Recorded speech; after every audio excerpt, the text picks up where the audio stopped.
Hello students, आप सबका ज्ञान अकेडमी में स्वागत है।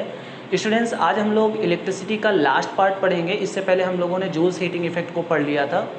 आज हम किसी इलेक्ट्रिकल अप्लायंस के पावर और उससे कितनी एनर्जी रिलीज़ होती है उसके बारे में डिस्कस करेंगे। बट इससे भी पहले अगर आप चैनल पर पहली बार आए तो चैनल को सब्सक्राइब कर लो। स्टूडेंट्स, आप लोगों की वजह से हमने काफ़ी हद तक थोड़ी बहुत प्रोग्रेस की है और अगर आप लोगों का साथ मिलता रहा तो हम और प्रोग्रेस करेंगे। बट इससे भी पहले आप चैनल को लाइक कर लो, सब्सक्राइब कर लो और शेयर भी कीजिएगा जो वीडियो पसंद आए तो चलिए शुरू करते हैं। देखिए, सबसे पहले यहाँ पे बात आती है कि पावर क्या होता है। ठीक है, किसी भी इलेक्ट्रिकल अप्लायंस का पावर क्या होता है। तो देखो, किसी भी इलेक्ट्रिकल अप्लायंस का जो पावर होता है वो ये शो करता है कि वो किस रेट से एनर्जी को कंज्यूम कर रहा है। मतलब जैसे सपोज दैट किसी भी इलेक्ट्रिकल अप्लायंस की पावर है 100, तो इसका मतलब ये हुआ कि वो 100 जूल एनर्जी पर सेकेंड या तो कंज्यूम कर रहा है या तो वो रिलीज़ कर रहा है। ठीक है, पावर की जो यूनिट होती है दैट इज़ वाट होती है या फिर जूल पर सेकेंड, क्योंकि पावर P का जो फार्मूला होता है वो होता है W/T। ठीक है, तो पावर क्या है? Power of an electrical appliance is the rate at which it consumes energy पर सेकेंड। पर सेकेंड जितनी एनर्जी वो कंज्यूम करेगा उसी को हम बोलेंगे कि वो इलेक्ट्रिकल अप्लायंस की पावर है। और भी कुछ पावर्स के फार्मूले हैं, जैसे P = VI, एक ये फार्मूला है। अब V की जगह पे अगर हम IR रख देंगे तो फार्मूला बन जाता है I²R, और I की जगह पे अगर हम V/R रख दें तो बन जाता है V²/R। तो इस हिसाब से फार्मूले इसके होते हैं। आई होप आपको समझ में आ गया होगा कि जो इलेक्ट्रिकल अप्लायंस की पावर क्या होती है, ठीक है, और इसकी यूनिट क्या होती है, SI यूनिट क्या होती है। तो चलिए अब इससे रिलेटेड और भी कुछ डिस्कस करते हैं। तो यहाँ पर आज हम लोग पढ़ेंगे, ये तो पावर हम लोगों ने पढ़ ही लिया है। इसके बाद देखिए एक आता है किलोवाट आवर। ठीक है, एक वर्ड आता है किलोवाट आवर। अब देखिए ये किलोवाट आवर क्या होता है।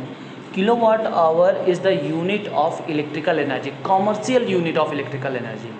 मतलब जब भी हम लोग यूज़ करते हैं एज ए कॉमर्शियल पर्पज़ तो हम लोग इलेक्ट्रिकल एनर्जी की जो यूनिट यूज़ करते हैं वो है किलोवाट आवर। ठीक है, अब ये किलोवाट आवर डिफ़ाइन कैसे किया जाता है? How will you define kilowatt hour? तो किलोवाट आवर का मतलब होता है कि 1 किलोवाट पावर की कोई इलेक्ट्रिकल अप्लायंस 1 घंटे में जितना एनर्जी कंज्यूम करेगी उसको हम बोलेंगे 1 किलोवाट आवर। ठीक है, the electrical appliance of power 1 kilowatt consumed in 1 hour, उसी एनर्जी को हम क्या बोलेंगे? 1 किलोवाट आवर।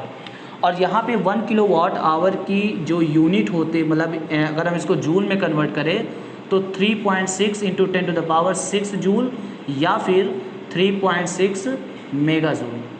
देखिए, मैं यहाँ पे जो भी चीज़ें बता रहा हूँ बहुत ही ज़्यादा इम्पॉर्टेंट है, एग्ज़ाम्स में बहुत पूछा जाता है। स्टूडेंट्स, यहाँ तक हम लोगों ने पढ़ लिया है।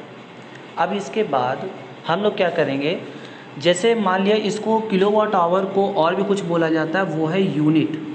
जैसे होता है ना कि घरों में इतने यूनिट बिल आया है, नहीं इतने यूनिट बिल आया है, तो वो जो यूनिट होता है, एक यूनिट 1 किलोवाट आवर को रिप्रेजेंट करता है।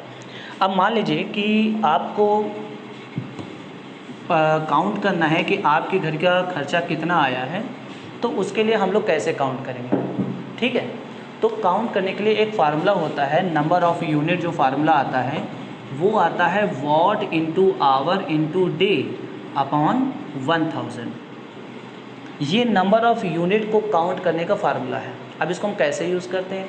देखिए, मान लीजिए कि आपके घर में 10-10 वाट के या 12-12 वाट जो भी आप मानना चाहें, मान लीजिए हम एक छोटा सा एग्जांपल ले रहे हैं, 9 वाट के आपके यहाँ 4 बल्ब हैं, तो टोटल कितने वाट हो गए? 36 वाट। ठीक है, जो दिन में लगभग 15 आवर्स जलते हैं। तो इसका मतलब ये हुआ कि जो वाट है वो 36 है, आवर कितने? 15।